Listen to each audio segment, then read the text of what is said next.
Hello guys, it's crazy worm. നമുക്കിന്ന് basic സയൻസിൻ്റെ 4ാമത്തെ ചാപ്റ്റർ പഠിക്കാം. 4ാമത്തെ ചാപ്റ്റർ ചലനത്തിനൊപ്പം എന്ന് പറയുമ്പോൾ ഫിസിക്സ് ആണ്. നമ്മൾ കഴിഞ്ഞ ദിവസം പഠിച്ച ഫിസിക്സിൻ്റെ ചാപ്റ്റർ ഓർമ്മയുണ്ടോ? അല്ലെന്തോ പഠിച്ചത്? ഫിസിക്സ് ആണെന്ന് നമുക്ക് പറയാം അല്ലേ. ഊർജ്ജമായിട്ട് ബന്ധപ്പെട്ട ചാപ്റ്റർ ആയതുകൊണ്ടാണ് ഞാൻ ഫിസിക്സ് എന്ന് പറയുന്നത്. അത് ഫുള്ള് ഇച്ചിരി കമ്പൈൻഡാണ്. അതിനകത്ത് പഠിച്ചത് എന്തുമായിരുന്നു?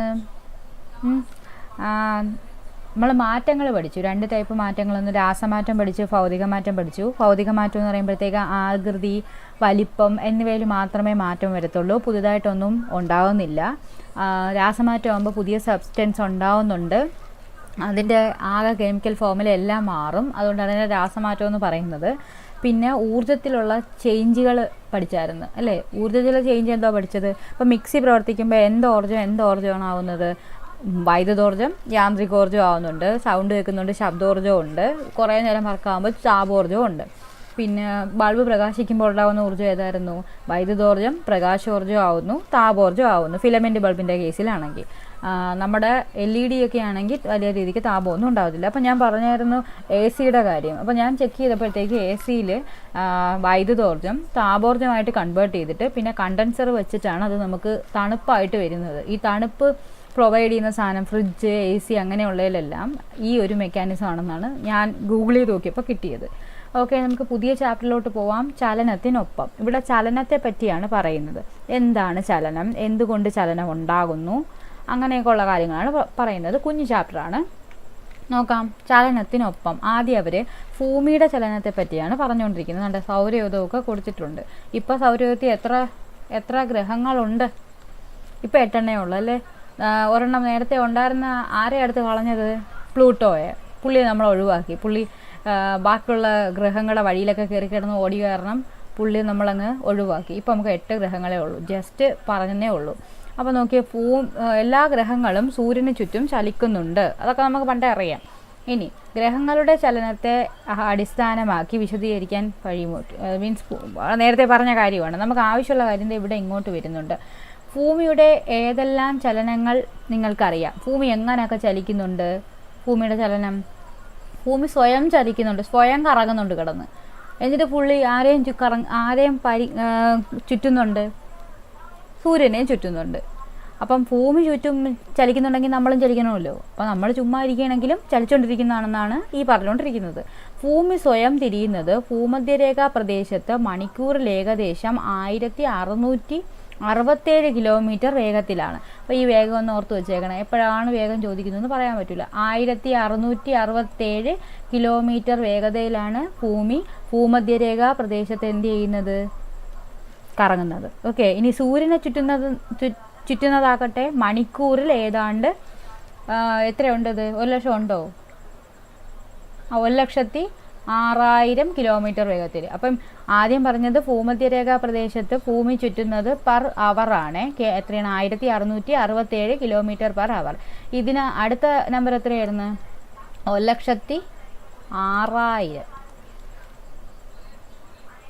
1,06,000 കിലോമീറ്റർ പെർ അവറിലാണ് ഭൂമി ആരെ ചുറ്റുന്നത്? സൂര്യനെ ചുറ്റുന്നത്. അപ്പോൾ ഇരിക്കുമ്പോൾ, അതായത് ഒരിടത്ത് ഇരിക്കുമ്പോൾ പോലും നാം എത്ര വേഗം ചലിക്കുന്നു എന്നാണ് പറയുന്നത്. നമ്മൾ ചുമ്മാ ഇരിക്കുമ്പോഴും എന്ത് ചെയ്തുകൊണ്ടിരിക്കുവാണ്? ചലിച്ചുകൊണ്ടിരിക്കുവാണെന്ന്. ഒരു സിമ്പിളായിട്ടുള്ളൊരു പോയിന്റ്. അടുത്ത എന്ത് പറയുന്നത്? ചലനം ശരീരത്തിനുള്ളിലും. അതായത് നമ്മുടെ ശരീരം നമ്മളിപ്പോൾ ചലിച്ചുകൊണ്ടിരിക്കുകയാണെന്ന് പറഞ്ഞു. ഇനി നമ്മുടെ ശരീരത്തിനകത്ത് ആരെങ്കിലും ചലിക്കുന്നുണ്ടോ? ഉണ്ടല്ലോ. അതാണ് ആര്? രക്തപര്യന വ്യവസ്ഥ. ബ്ലഡ് എപ്പോഴും എന്ത് ചെയ്തുകൊണ്ടിരിക്കുക? ഓടിക്കൊണ്ടിരിക്കുക, അഥവാ സർക്കുലേറ്റ് ചെയ്തുകൊണ്ടിരിക്കുകയാണ്. പിന്നെ നമ്മൾ ശ്വാസം എടുക്കുന്നില്ലേ? അപ്പോൾ ശ്വസനം നടക്കുമ്പോഴും എന്ത് ചെയ്യുന്നുണ്ട്? ശ്വാസകോശം വികസിക്കുന്നു, ചുരുങ്ങുന്നു. അവിടെ എന്ത് ചെയ്യുന്നുണ്ട്? ചലനം നടക്കുന്നുണ്ട്. പിന്നെ നമ്മൾ വല്ലതും കഴിച്ചതൊക്കെ ഡൈജസ്റ്റ് ആവുന്നില്ലേ? അങ്ങ് ആമാശയത്തിൽ കിടന്ന് അവിടെ എന്ത് ചെയ്യുന്നുണ്ട്? ആമാശയം കിടന്ന് കംപ്രഷൻ ചെയ്യുന്നുണ്ട്. മീൻസ് പുള്ളി അങ്ങോട്ട് ആമാശയത്തിൽ എത്തിയ മീൻസ് ആഹാര സാധനങ്ങളെ എല്ലാത്തിനെയും കൂടെ ഇടിച്ചമർത്തി അതിനകത്തുള്ള സാധനങ്ങളൊക്കെ വലിച്ചെടുത്തിട്ട് അങ്ങോട്ട് വിട്ടുകൊണ്ടിരിക്കുകയാണ്. പുള്ളി വലിച്ചെടുക്കണോ ഇല്ലേ എന്നുള്ളത് നമുക്ക് ബയോളജിക്കകത്ത് കറക്റ്റായിട്ട് പഠിക്കാം. ഓക്കെ, അപ്പോൾ ഇപ്പോൾ പറഞ്ഞത് എന്തുവാ? നമ്മുടെ ശരീരത്തിനകത്തും എന്തുണ്ട്? ഒരുപാട് ചലന പ്രവർത്തനങ്ങൾ നടക്കുന്നുണ്ട്. അതിലൊന്ന് രക്തപര്യനം പറയാം, പിന്നെ എന്ത് പറയാം? ശ്വസനം പറയാം, ഡൈജഷൻ എന്ന് പറയുമ്പം എന്തിനാണ് ഡൈജഷൻ എന്ന് പറയുമ്പോഴത്തേക്ക് അതിൻ്റെ ദഹനം, അതും പറയാം. ഇനി നമുക്ക് ചുറ്റും ചലനം, നമുക്ക് ചുറ്റും എന്ന് പറഞ്ഞാണ് എഴുതിയേക്കുന്നത്. വായുവിൻ്റെ ചലനം തിരിച്ചറിയുന്ന സന്ദർഭങ്ങൾ. വായു ചലിക്കുന്നതിന് ഇപ്പോൾ എക്സാമ്പിളാണ് ഇവിടെ കൊടുത്തേക്കുന്നത്. കടൽ തീരത്തിരിക്കുമ്പോൾ വായു ചലിക്കുന്നതെന്ന് അറിയാം. പിന്നെ കാറ്റ് ഇലയൊക്കെ അനങ്ങുമ്പോൾ നമുക്ക് വായു വേണമെന്നറിയാം. പിന്നെ ഇപ്പോൾ അറിയാം മേഘങ്ങൾ ആകാശത്ത് നോക്കിക്കൊണ്ടിരുന്നു കഴിഞ്ഞാൽ മേഘങ്ങൾ അനങ്ങിക്കൊണ്ടിരിക്കുന്നത് കാണാം. അതൊക്കെ എന്താണ്? വായുവിൻ്റെ ചലനം മൂലമാണത് നീങ്ങി പോകുന്നത്. അങ്ങനെയുള്ള കുറേ സന്ദർഭങ്ങളൊക്കെ നമുക്ക് കണ്ടുപിടിക്കാം. ഇതൊക്കെ ഈ കൊച്ചു പിള്ളേർക്ക് വേണ്ടിയിട്ട് പറഞ്ഞിരിക്കുന്നതാണ് വായുവിൻ്റെ ചലനത്തെ പറ്റിയൊക്കെ. ഇനി ബലവും ചലനവും, ഇതും അടുത്ത കേസാണേ. ഒരു ഡെസ്കിൽ ഒരു ഗോലി വെച്ചിട്ട് അതിനെ തട്ടുന്ന കാര്യമാണ് കൊടുത്തേക്കുന്നത്. ആദ്യം കൊടുത്തേക്കുന്നത് കണ്ട ഡെസ്കിൽ ഒരു ഗോലി നിശ്ചലാവസ്ഥയിൽ ഇരിക്കുകയാണ്. ഈ ഗോലി ഇയാൾ തട്ടുമ്പോൾ ഇത് ഈ ലൈനിൽ കൂടെ സഞ്ചരിച്ച് അല്ലെങ്കിൽ നേർരേഖയിൽ സഞ്ചരിച്ച് ഇവിടെ വരുന്നു. ഇനി അവിടെ വേറൊരു സാധനം കൊണ്ട് വയ്ക്കുവാണെങ്കിൽ എന്ത് ചെയ്യും? ഈ പുള്ളി അതിൽ പിടിച്ചിട്ടുണ്ട്. അപ്പോൾ ഈ ഇവിടെ നിന്ന് വരുന്ന ഗോലി അതിൽ തട്ടി ഇങ്ങോട്ട് പോകും. ഗോലിയുടെ ദിശ മാറി. ഓക്കെ, അത് വെച്ചിട്ടുള്ള കാര്യമാണ്. അതായത് ബലം പ്രയോഗിക്കുമ്പോൾ എങ്ങോട്ട് ചലനം സംഭവിക്കുന്നു, അതൊക്കെയാണ് പറഞ്ഞുകൊണ്ടിരിക്കുന്നത്. പന്ത് കളിക്കാൻ നമുക്ക് സാധാരണ അതിന് നമുക്ക് ഏറ്റവും എക്സാമ്പിളായിട്ട് പറയാൻ പറ്റുന്ന സാധനമാണ് ഫുട്ബോൾ കളിക്കുന്നത്. ഫുട്ബോൾ കളിക്കുന്ന സമയത്ത് ഒരാളുടെ ഒരു പ്ലെയറിൻ്റെ കാലിരിക്കുന്ന ഫുട്ബോൾ അയാൾ അടുത്ത പ്ലെയറിന് കൈമാറും. അതപ്പോൾ പുള്ളി തട്ടുന്നതനുസരിച്ച് അവിടെ നിന്ന് അടുത്ത ആളിലോട്ട് പോയാണ് ഇത് എവിടെ വന്ന് വീഴുന്നത്? ഗോൾ പോസ്റ്റിൽ വന്ന് കയറുന്നത്. അപ്പോൾ നമുക്ക് എന്ത് പറയാം? അവിടെയും ചലനം എങ്ങനെയാണ്? ചലനത്തിൻ്റെ ദിശ ബലം കൊടുത്ത് മാറ്റിയാണ് ഗോളാക്കി മാറ്റുന്നത്. അപ്പോൾ ബലവും ചലനവും എന്നും പറഞ്ഞത് ആ കാര്യമായിട്ട് എഴുതി വെച്ചിട്ടുണ്ട്. നിശ്ചലാവസ്ഥയിലുള്ള വസ്തുക്കൾ ബലം പ്രയോഗിച്ച് എന്ത് ചെയ്യാം? ചലിപ്പിക്കാം. ചലിക്കുന്ന വസ്തുക്കളെ നിശ്ചലമാക്കാനും നമുക്ക് എന്ത് ചെയ്യാം? ബലം പ്രയോഗിച്ച് സാധിക്കും. ചലനത്തിൻ്റെ ദിശ മാറ്റാനും ചലനവേഗം കൂട്ടുകയോ കുറയ്ക്കുകയോ ചെയ്യാനും ബലം പ്രയോഗിക്കാം. അപ്പം ബലം പ്രയോഗിച്ച് നമുക്ക് എന്തൊക്കെ ചെയ്യാം? നിശ്ചലാവസ്ഥയിലിരിക്കുന്ന ഒരു വസ്തുവിനെ, നിശ്ചലമായിട്ടിരിക്കുന്ന ഒരു സാധനത്തിനെ നമുക്ക് ചലിപ്പിക്കാം. അതേപോലെ ചലിച്ചുകൊണ്ടിരിക്കുന്ന ഒരു സാധനത്തിനെ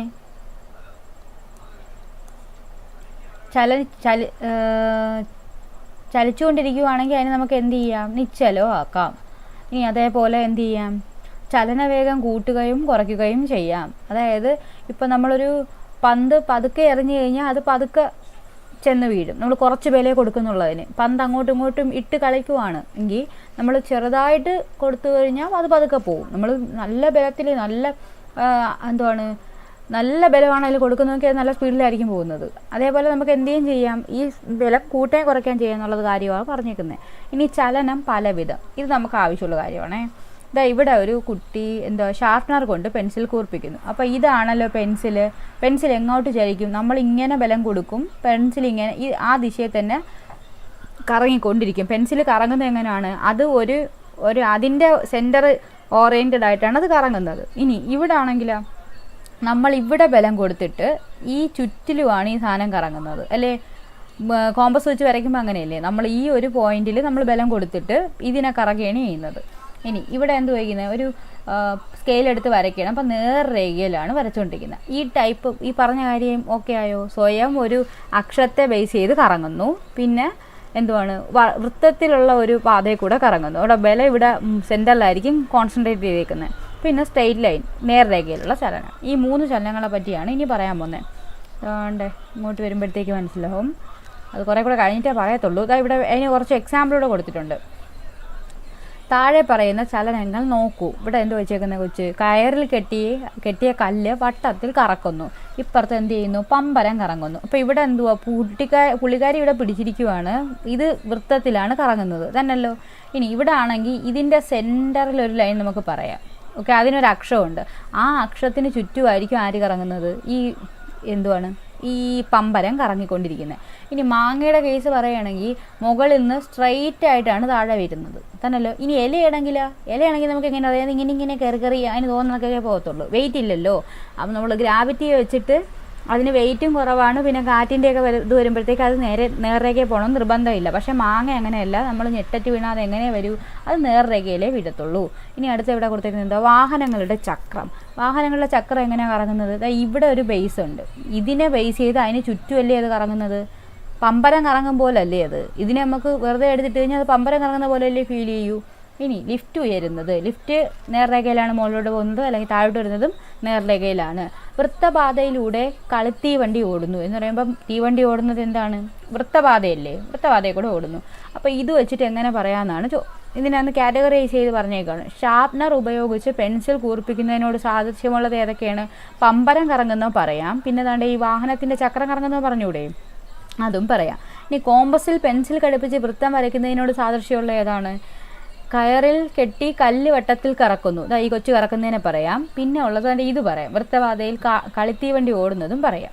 സ്കെയിലും പെൻസിലും ഉപയോഗിച്ച് നേർരേഖ വരയ്ക്കുന്നതിനോട് സാദൃശ്യമുള്ളത്, നേർരേഖയിൽ പോണത് എന്താണ്? മാമ്പഴം ഞെട്ടറ്റ് വീഴുന്നതും പോവും, അതുപോലെ ലിഫ്റ്റ് ഉയരുന്നതും പോകും. ഓക്കെ ആണല്ലോ.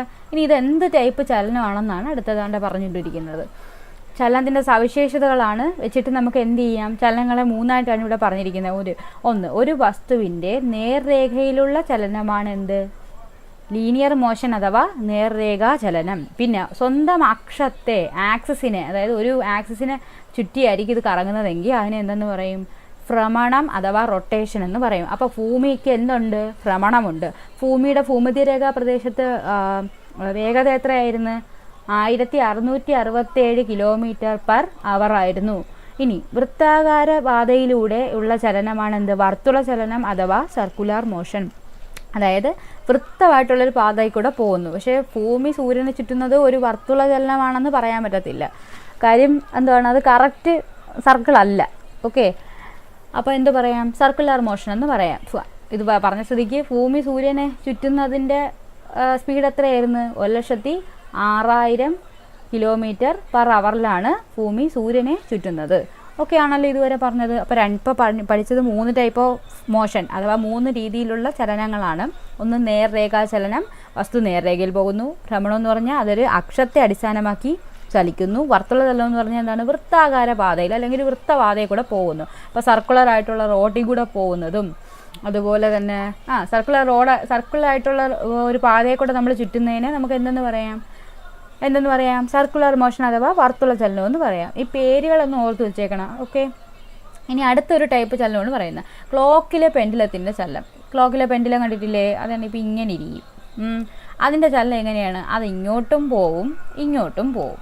ഇതെങ്ങനെയാണ് പോകുന്നത്? അതേപോലെ ഊഞ്ഞാലിൻ്റെ ചലനവും അങ്ങനെ തന്നെയാണ്. തൂക്കിയിട്ട തൂക്കുളക്കിൻ്റെ ചലനവും അത് തന്നെയാണ്. അപ്പോൾ ഈ പർട്ടിക്കുലർ ചലനങ്ങളെ നമ്മൾ പറയുന്ന പേരാണ് ദോലനം അഥവാ ഓസിലേഷൻ. ഒരു വസ്തു ഒരു തുലന സ്ഥാനത്തെ ആസ്പദമാക്കി ഇരുവശങ്ങളിലേക്കും ചലിക്കുന്നതാണ് എന്ത്? ദോലനം അഥവാ ഓസിലേഷൻ. അതായത് ഇപ്പം നമ്മൾ പറഞ്ഞിടക്കുക ഒരു പെൻഡുലം നിൽക്കുവാണ്. അപ്പോൾ ഇത് നിശ്ചലാവസ്ഥയിൽ നിൽക്കുമ്പോൾ ഒരു പൊസിഷൻ ഇല്ലേ, അതിനെയാണ് ഈ തുലന സ്ഥാനം എന്ന് പറയുന്നത്. അപ്പോൾ ഈ സാധനം ഇവിടെ നിന്ന് അങ്ങോട്ട് പോവും, ഒരു മാക്സിമം ലെങ്ത് അത് പോവും. ഓക്കെ, ആ മാക്സിമം ലെങ്ത് പോയിട്ട് അത് വീണ്ടും അവിടെ നിന്ന് തിരിച്ചെങ്ങ് വരും. ഇപ്പുറത്തെ സൈഡിലും അതിന് മാക്സിമം ലെങ്ത് പോകാൻ പറ്റും. ഓക്കെ, എന്നിട്ട് വീണ്ടും തിരിച്ചെവിടെ വരും? കറങ്ങി ഇവിടെ വന്ന് നിൽക്കും. ഇങ്ങനെ ആയിരിക്കും എന്ത് ചെയ്യുന്നത്? ഈ മോഷൻ പോകുന്നത്. അതായത് ദോലനം എന്ന് പറയുന്നത് ഒരു തുലനസ്ഥാനം കാണും, അതിനെ ബേസ് ചെയ്ത് എങ്ങോട്ടാണ്? ഇരുവശങ്ങളിലേക്ക് ഇതിങ്ങനെ ചലിച്ചുകൊണ്ടിരിക്കും.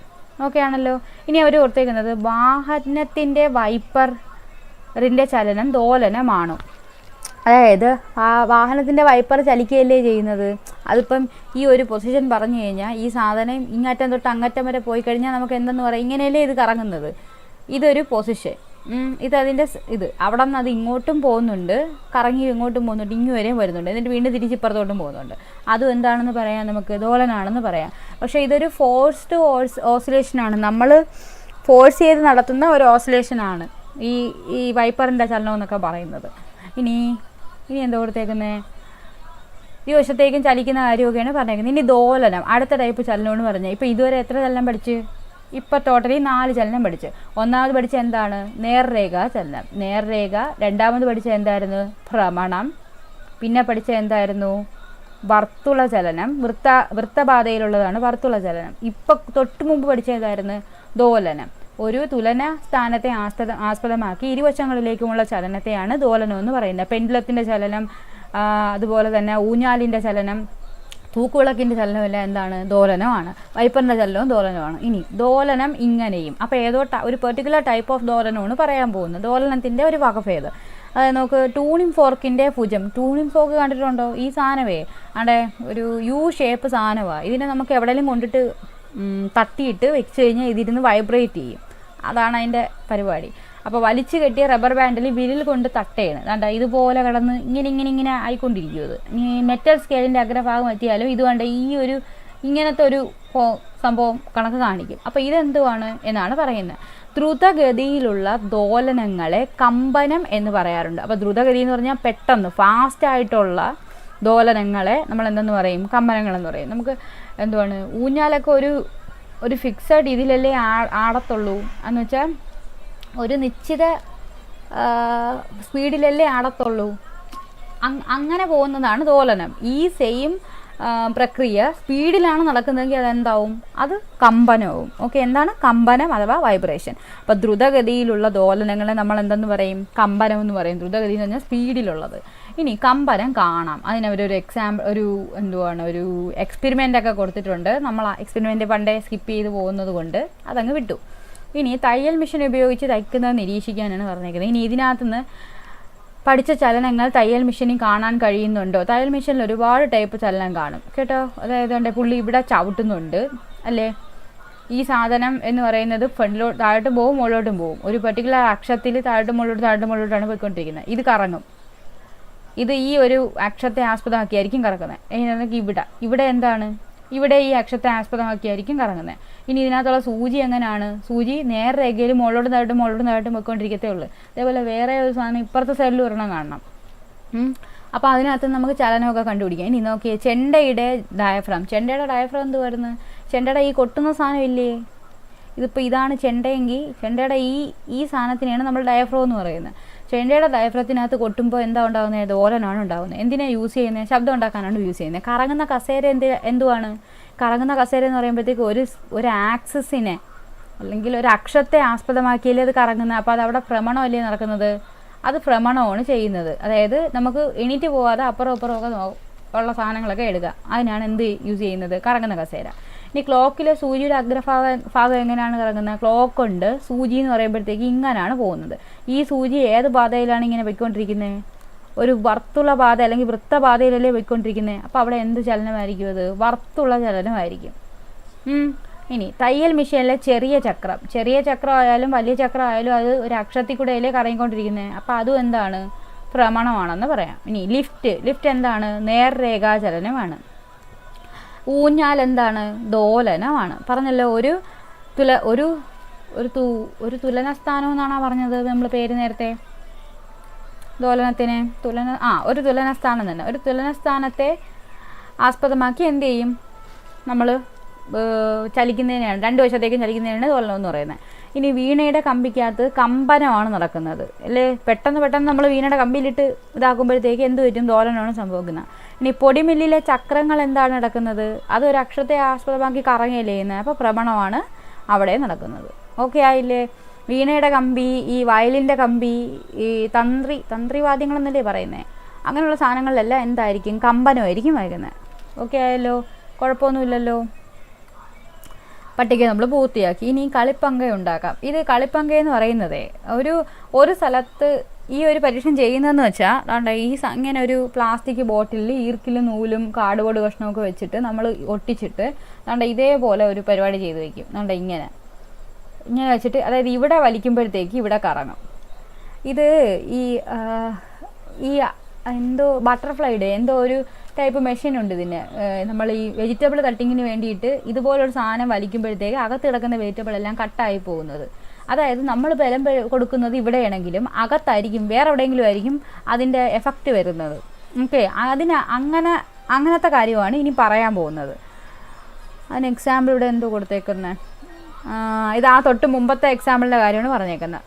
ഒരു യന്ത്രത്തിൽ നൽകുന്ന ബലത്തെ മറ്റ് യന്ത്രങ്ങളിലേക്കോ യന്ത്രഭാഗങ്ങളിലേക്കോ എത്തിച്ച് അവ കൂടി ചലിപ്പിക്കാൻ സാധിക്കും. അതാണ് നമ്മൾ പറഞ്ഞത്. അതിന് യൂസ് ചെയ്യുന്ന സാധനങ്ങൾ എന്തൊക്കെയാണ്? ചെയിൻ, ബെൽറ്റ്, ചക്രവും ആക്സിലും ഒക്കെ ഉപയോഗിച്ച് എന്ത് ചെയ്യും? നമുക്ക് ഒരു സ്ഥലത്ത് കൊടുക്കുന്ന ബലത്തെ യന്ത്രത്തിൻ്റെ മറ്റു ഭാഗങ്ങളിലേക്ക് ആക്കാം. ഉദാഹരണത്തിന് മില്ലിലൊക്കെ ഒരു ബെൽറ്റ് പിടിച്ചിട്ടേക്കും. ഇത് മില്ലിൻ്റെ സാധനമാണെന്നാണ് തോന്നുന്നത്. ഇതിനകത്തെ ഇവിടെ ഈ സാധനം ഇവിടെ കറങ്ങുന്നുണ്ടെങ്കിൽ ഇവിടെ നിന്നൊരു ബെൽറ്റ് അങ്ങോട്ട് കണക്ട് ചെയ്തിട്ടേക്കും. ഇപ്പോൾ മില്ലിൽ ഇവിടെ ഒരു മെഷീനുണ്ട്, ഇവിടെ ഒരു മെഷീൻ ഉണ്ടെന്ന് വയ്ക്കുക. ഇവിടെ ഒരു റൗണ്ട് സാധനം കാണും, ഇവിടെ ഒരു റൗണ്ട് സാധനം കാണും. ഇവിടെ നിന്നൊരു ഇത് ഇങ്ങനെ കമ്പൈൻ ചെയ്തിട്ടേക്കും ഒരു ബെൽറ്റ് പോലെ. ഇതെല്ലാം പോട്ട് തൊട്ട് മുകളിൽ കൊടുത്തേക്കുന്ന സാധനം കണ്ടോ? സൈക്കിളിൽ കണ്ടോ ഒരു ചെയിൻ കൊടുത്തേക്കുന്നത് ഇവിടെ നിന്ന് കണ്ടോ? ഇങ്ങനെ എന്ന് വെച്ചാൽ ഇവിടെ കറങ്ങുന്ന ഒരിതുണ്ട്. ഇവിടെ കൊടുക്കുന്ന ഇവിടെയാണ് നമ്മൾ ബലം കൊടുക്കുന്നത്. ഈ കൊടുക്കുന്ന ബലം അനുസരിച്ച് ആര് കറങ്ങും? ഈ ബലം ഈ സാധനം യൂസ് ചെയ്ത് അങ്ങോട്ട് ട്രാൻസ്മിറ്റ് ചെയ്യും ഒരു സ്ഥലത്ത് നിന്ന് മറ്റൊരു സ്ഥലത്തേക്ക്. അപ്പോൾ എന്ത് ചെയ്യും? ഈ സാധനം കറങ്ങും. അതാണ് പറഞ്ഞുകൊണ്ടിരിക്കുന്നത്. വലിയ കഥ അല്ല, ജസ്റ്റ് ഒന്ന് പറഞ്ഞതേ ഉള്ളൂ. ഒരു യന്ത്രത്തിൽ നൽകുന്ന ബലത്തെ ഒരു യന്ത്രത്തിൻ്റെ മറ്റ് യന്ത്രങ്ങളിലേക്കോ യന്ത്രഭാഗങ്ങളിലേക്കോ എത്തിക്കാൻ നമുക്ക് എന്തൊക്കെ യൂസ് ചെയ്യാം? ചെയിൻ, ബെൽറ്റ്, ചക്രം, ആക്സിൽ എന്നിവ ഉപയോഗിക്കാം. പൽചക്രങ്ങൾ എന്നാണ് ഇതിനു വേണ്ടി നമ്മൾ ഉപയോഗിക്കുന്ന സാധനങ്ങളാണ് പൽചക്രങ്ങൾ എന്ന് പറയുന്നത്. അതായത് ചിത്രത്തിൽ കാണിച്ചിരിക്കുന്നത് പോലെ വ്യത്യസ്ത വലുപ്പമുള്ള 2 പ്ലാസ്റ്റിക് അടപ്പിൻ്റെ കാര്യമൊക്കെ വിടാം. അത് നമുക്ക് വേണ്ട. നമുക്കിതാണ് വേണ്ടത്. അടപ്പുകളിൽ നേരിയ പല്ലുകളുണ്ടല്ലോ, അതുകൊണ്ട് ഈ സാധനത്തിനെയാണ് നമ്മൾ പല്ലുവല്ലെന്ന് പറഞ്ഞിരിക്കുന്നത്. ആണ്ടെ ഇത് കണ്ടോ പല്ല്? ഓക്കെ. പല്ലുകളില്ലേ, ഒന്ന് കറങ്ങുമ്പോൾ മറ്റേതിനെയും കറങ്ങാൻ സഹായിക്കുന്നു. ഇത്തരം ചക്രങ്ങളാണ് എന്തെന്ന് പറയുന്ന പൽചക്രങ്ങൾ അഥവാ ഗിയേഴ്സ്. ഗിയേഴ്സ് എന്ന് പറയുമ്പോൾ ഓർമ്മ കാണും. ഗിയറുകൾ എന്ന് പറയുന്നത് മിക്കവാറും ഉള്ള എല്ലാത്തിലും കാണും. ഈ കാണുന്നതൊക്കെ കാണുന്നുണ്ടോ? കണ്ടോ? വലിയ പല്ലുള്ളതുണ്ട്, ചെറിയ പല്ലുള്ളതുണ്ട്. ഓക്കെ ആണല്ലേ? കുഴപ്പമില്ലല്ലേ? അപ്പോൾ ഇതിൻ്റെ ഒരു പ്രോസസ്സിങ് എങ്ങനെയാണെന്നുള്ളത് ഇത് എവിടെയൊക്കെ കാണാം? കളിപ്പാട്ടങ്ങളിൽ കാണാം. പിന്നെ എന്താണ് ഈ മിക്കവാറുമുള്ള യന്ത്രഭാഗങ്ങളിലെല്ലാം ഇത് കാണും. ഹാൻഡില് പ്രവർത്തിച്ച് നോക്കൂ. ആവശ്യമില്ല, പോട്ടെ. ഒരു യന്ത്രഭാഗത്തിൻ്റെ കറക്കം ഉപയോഗപ്പെടുത്തി വ്യത്യസ്ത വേഗങ്ങളിലും ദിശകളിലും ഒന്നിലേറെ യന്ത്രഭാഗങ്ങൾ ചലിപ്പിക്കാൻ പൽചക്രങ്ങൾ സഹായിക്കുന്നു. എങ്ങനെയാണ് പറഞ്ഞത്?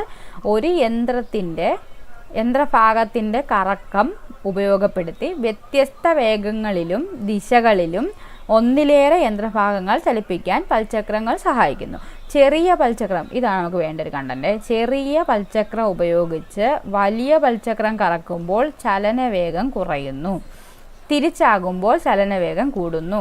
അതായത് ഇപ്പോൾ തൊട്ട് മുമ്പത്തെ പിക്ചർ നോക്കാം. അതായത് ഞാൻ ഇവിടെ ഒരു പൽചക്രം ഈ ദിശയിലാണ് കറക്കുന്നു എന്ന് വെച്ചോ. ഇതിങ്ങോട്ട് വരുമ്പോൾ ഇവർ രണ്ടും കൂടെ എന്താവും? ഒരു ദിശയിലാവത്തില്ലേ? ഒരു ദിശയിലാകുമ്പോൾ ഇതിങ്ങനെ തന്നെ കറങ്ങിക്കൊണ്ടിരിക്കും. ഈ പുള്ളി തിരിഞ്ഞായിരിക്കും കറങ്ങുന്നത്. മനസ്സിലായോ? അപ്പോൾ അതായത് ഇതിങ്ങനെ തിരിഞ്ഞ് കറങ്ങിക്കൊണ്ടിരിക്കും. ഇനി വേറൊരെണ്ണം കൂടെ അപ്പുറത്തുണ്ടെങ്കിൽ അത് ഇതിൻ്റെ ഓപ്പോസിറ്റ് ഡയറക്ഷനിലായിരിക്കും കറങ്ങുന്നത്. ഇനി ഇതൊരു വലിയ ചക്രവും ഇതൊരു ചെറിയ ചക്രവുമാണ് തന്നല്ലോ. അപ്പോൾ ഞാൻ വലിയ ചക്രം കറക്കി കഴിയുമ്പോഴത്തേക്ക് ഒരു റൗണ്ട് ഇത് പൂർത്തിയാകുമ്പോൾ ഇതൊന്നിലധികം റൗണ്ട് അങ്ങ് പൂർത്തിയാകും. ഇത് ചെറുതല്ലേ, അപ്പം ഇതിനകത്ത് ഉള്ള ഈ പല്ലുകളുടെ എണ്ണത്തെക്കാട്ടിയും കുറവായിരിക്കും ഇതിലെ പല്ലുകളുടെ എണ്ണം. ഇത് ഒരു 50 പല്ലുണ്ടെങ്കിൽ ഇത് 10 പല്ലേ ഉണ്ടെങ്കിൽ ഇത് എത്ര പ്രാവശ്യം കറങ്ങുക? ഇത് 50 എണ്ണമായിട്ട് കറങ്ങി എത്തുമ്പോഴത്തേക്ക് ഇതൊരു 5 റൗണ്ട് കറങ്ങി കാണും. അതാണ് ഈ എഴുതിയിരിക്കുന്നത്. ചെറിയ പൽചക്രം, അതായത് ചെറിയ പൽചക്രം ഉപയോഗിച്ച് വലിയ പൽചക്രം കറങ്ങുമ്പോൾ ചലനവേഗം കുറയും. ഇപ്പം ഞാൻ പറഞ്ഞ തിരിച്ചാണ്. ഇത് വലിയ പൽചക്രമല്ലേ, വലുതുകൊണ്ട് ചെറുതിനെ കറക്കി കഴിഞ്ഞാൽ ഇതിൻ്റെ സ്പീഡ് കൂടും. തിരിച്ച് ചെറുതുകൊണ്ട് വലുതിനെ കറക്കി കഴിഞ്ഞാൽ എന്ത് പറ്റും? ഇതിൻ്റെ സ്പീഡ് കുറയുമെന്ന്. അതായത് ഇത് ഒരു പ്രാവശ്യം കറങ്ങിയാൽ ഇതൊരു റൗണ്ട് കംപ്ലീറ്റ് ചെയ്യത്തില്ല. ഓക്കെ, ക്ലിയർ ആയോ? പറഞ്ഞേ.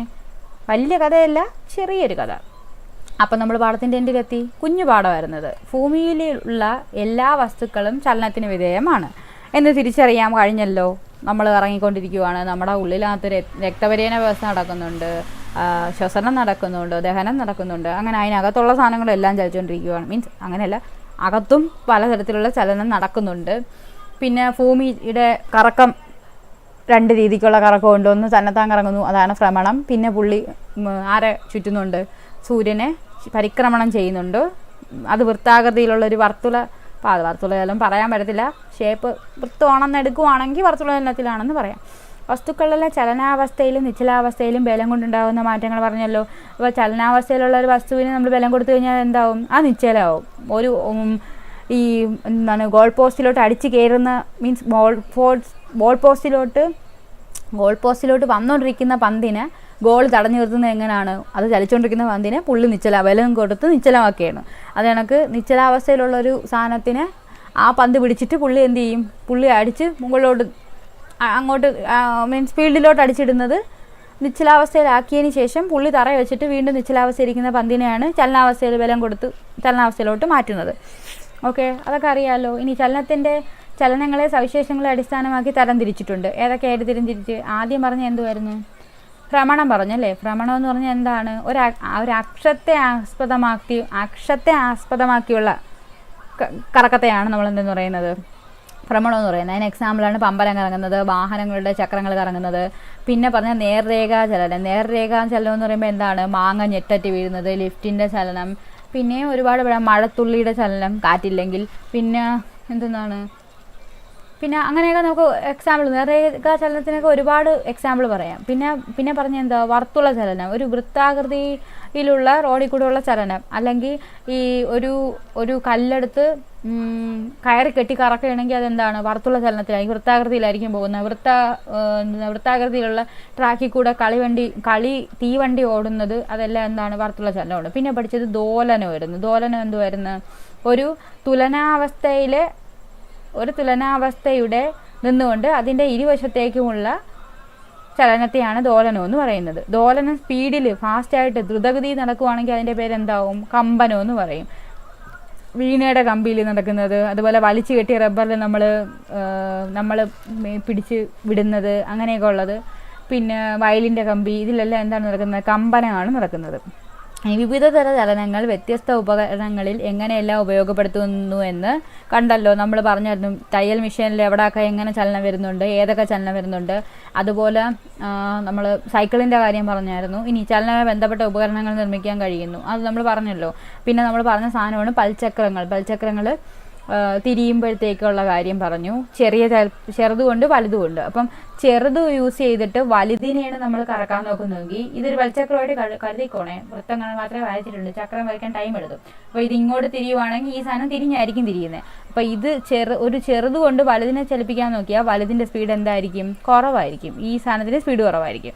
ഇനി തിരിച്ചൊരു വലുത് കൊണ്ട് ഞാനൊരു ചെറുതിനെയാണ് ചലിപ്പിക്കാൻ നോക്കുന്നതെങ്കിൽ എന്ത് പറ്റും? ഇതിന് സ്പീഡ് കൂടുതലായിരിക്കും, ഇതിന് സ്പീഡ് കുറവായിരിക്കും. വലുതുകൊണ്ട് ഇതിനെ ചെറിയ പൽചക്രത്തെ കറക്കാൻ നോക്കിയാൽ ഇതിന് സ്പീഡ് കൂടുതലായിരിക്കും ചെറുതിന്. ഓക്കെ, പിന്നെ വിലയിരുത്താനെന്നൊക്കെ പറഞ്ഞ് കുറേ ക്വസ്റ്റ്യൻസൊക്കെ കൊടുത്തിരിക്കുന്നുണ്ട്. വലിയ ക്വസ്റ്റ്യൻസ് നമുക്ക് ആവശ്യമുണ്ടോ? കൈവണ്ടി വലിക്കാരൻ വണ്ടികൾ താഴെ പറയുന്ന സന്ദർഭങ്ങളിൽ എന്തിനു വേണ്ടിയാണ് ബലം പ്രയോഗിക്കുന്നത്? കൈവണ്ടി വലിച്ചു തുടങ്ങുമ്പോൾ എന്തിനാണ്? വണ്ടി നീക്കാൻ വേണ്ടി ബലം കൊടുക്കുന്നു. വണ്ടി ഇറക്കത്തിലെത്തുമ്പോൾ എന്ത് ചെയ്യും? പുള്ളി ബലം കൊടുത്താലേ അത് പതുക്കെ ഇറങ്ങിപ്പോവും, അല്ലെങ്കിൽ അത് പുള്ളിയും കൊണ്ടങ്ങ് പോവും. ഓക്കെ, അടുത്ത എന്തുവാണ്? ബലം ചലനത്തിൽ എന്തൊക്കെ മാറ്റം വരുത്തുന്നു? അതിൻ്റെ ദിശയ്ക്ക് മാറ്റം വരുത്തുന്നുണ്ട് അല്ലേ? ബലം കൂട്ടി കൊടുത്തു കഴിഞ്ഞാൽ സ്പീഡ് കൂടുതലായിരിക്കും, ബലം കുറച്ച് കൊടുത്തു കഴിഞ്ഞാൽ സ്പീഡ് കുറവും. ബലം കൊടുത്തുകൊണ്ട് നമുക്ക് സ്പീഡ് കുറയ്ക്കാം, അതും പറ്റും. ഇനി താഴെ പറയുന്ന സന്ദർഭങ്ങളിൽ പ്രസക്തമാകുന്നത് ഏതിനം ചലനമാണ്? റൺവേയിലൂടെ ചീറിപ്പായുന്ന വിമാനം ഏത് ചലനമാണ്? അതെന്ത് ചലനമാണ്? നേർരേഖയിലല്ലേ പോകുന്നത്, വളഞ്ഞു ഒന്നും പോകില്ലല്ലോ റൺവേയിലൂടെ വിമാനം. ഇനി കറങ്ങുന്ന സൈക്കിൾ ചക്രത്തിലെ വാൾവ് ട്യൂബിൻ്റെ ചലനം എന്ന് പറയുന്നത് വർത്തുള ചലനമായിരിക്കും. എന്ന് വെച്ചാൽ നമ്മൾ വാഹനങ്ങളുടെ ചക്രത്തിൽ എങ്ങനെ വർക്ക് ചെയ്യും അത് തന്നെയാണ് ഇവിടെയും വരുന്നത്. ഇനി അടുത്ത് കുറച്ച് പിള്ളേരുടെ ഇതൊക്കെ കൊടുത്തിട്ടുണ്ട്. ദോലന ചലനത്തിൽ പെടാത്തവ കണ്ടെത്താൻ, അങ്ങനെയൊക്കെ പറഞ്ഞേക്കുന്നത്. കമ്പനം എന്ന് പറയുന്നത് ഒരു ടൈപ്പ് ഓഫ് ദോലനമാണ്. ദോലനങ്ങളുടെ ദ്രുതഗതിയിലുള്ള ദോലനങ്ങളെയാണ് നമ്മൾ കമ്പനങ്ങളെന്ന് പറയുന്നത്. ഇവിടെ ഒരു പൽചക്രത്തിൻ്റെ കാര്യം കൊടുത്തിട്ടുണ്ട്. നോക്കിയാൽ ഇപ്പം ഞാൻ ഈ സാധനത്തിന് ഇങ്ങോട്ട് കറക്കി കഴിഞ്ഞാൽ ഈ പോയിന്റ് എത്തുമ്പോൾ ഇവർ രണ്ടും ഒരേ ലെവലാവും. അപ്പോൾ ഇയാൾ ഇങ്ങോട്ടും കറങ്ങും, ഇയാൾ എന്ത് ചെയ്യും? ഇങ്ങോട്ടും കറങ്ങും. അതിൻ്റെ രീതി ഇവിടെ എത്തുമ്പോൾ ഇവർ രണ്ടുപേരും എന്ത് ചെയ്യും? ഒരേ ലെവലാണ്. അപ്പോൾ ഈ പുള്ളി ഇങ്ങോട്ടും കറങ്ങും, ഇത് ഇപ്പുറത്തെ സൈഡിലോട്ട്, ഇതിങ്ങോട്ട് കറങ്ങിക്കൊണ്ടിരിക്കും. വീണ്ടും ഈ കറക്കത്തിൽ ഇത് കറങ്ങി ഇങ്ങോട്ട് വരുമ്പോഴത്തേക്ക് ഇത് ഇങ്ങോട്ട് കറങ്ങും, ഇത് അപ്പുറത്തെ സൈഡിലോട്ടേ കറങ്ങത്തുള്ളൂ. തിരിച്ച് കറങ്ങിക്കഴിഞ്ഞാൽ ഇവർ തമ്മിൽ ക്ലാഷ് ആയിപ്പോത്തില്ലേ? അപ്പോൾ ഇവിടെ ഇങ്ങോട്ടായിരിക്കും ചലനം വരുന്നത്. ഇനി എന്ത് പറയുമ്പോൾ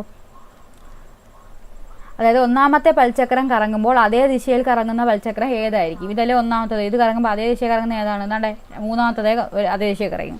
2ഉം 4ഉം ഒരേ ദിശയിലായിരിക്കും. ഇനി ഏറ്റവും വേഗം കുറവ് ഏത് പൽചക്രത്തിനായിരിക്കും? നമുക്ക് ഇതൊരു ചെറിയ പൽചക്രമാണ്, അത് വെച്ചിട്ടാണ് അടുത്ത വലിയ ചക്രം കറക്കുന്നത്. അപ്പോൾ സ്പീഡ് കുറയല്ലേ ഇന്ന്. ഇത് വെച്ച് വീണ്ടും കറക്കുക, അപ്പോൾ സ്പീഡ് കുറവായിരിക്കും. വീണ്ടും കറക്കുക, സ്പീഡ് കുറവായിരിക്കും. ഈ ഫിഗർ തിരിച്ചായിരുന്നെങ്കിൽ ഈ സാധനം ഏറ്റവും എൻഡിലാണ്, ഇപ്പുറത്തെ അറ്റത്താണ് വന്നിരുന്നെങ്കിൽ എന്തെന്ന് പറയാം? ഈ ഒന്നാമത്തെ ഉപയോഗിച്ച് നാലാമത്തെ കറക്കാൻ നോക്കിക്കഴിഞ്ഞാൽ നാലാമത്തേന് സ്പീഡ് കുറവായിരിക്കും. ഇനി നാലാമത്തെ ഉപയോഗിച്ച് ഒന്നാമത്തോണ് കറക്കാൻ നോക്കുന്നെങ്കിൽ എന്തിന് സ്പീഡ് കൂടുതലായിരിക്കും? ഒന്നിന് സ്പീഡ് കൂടുതലായിരിക്കും. അത്രയൊക്കെ ഉള്ളൂ. ഇതിനകത്ത് എക്സാമ്പിൾ കുറേ ചലനങ്ങളുടെ കാര്യമേ പറഞ്ഞിട്ടുള്ളൂ. ഓക്കെ, അപ്പോൾ പാഠം കഴിഞ്ഞു. കുഴപ്പമൊന്നുമില്ലല്ലോ. ആകെ ഒരു 4-5 ടൈപ്പ് ചലനത്തിൻ്റെ കാര്യം പറഞ്ഞിട്ടുണ്ട്. പിന്നെ കുറേ ഉപകരണങ്ങളും പൽചക്രങ്ങളും മാത്രമേ ഈ ചാപ്റ്ററിൽ ഉണ്ടായിരുന്നു. Thanks for watching and thanks for learning with me.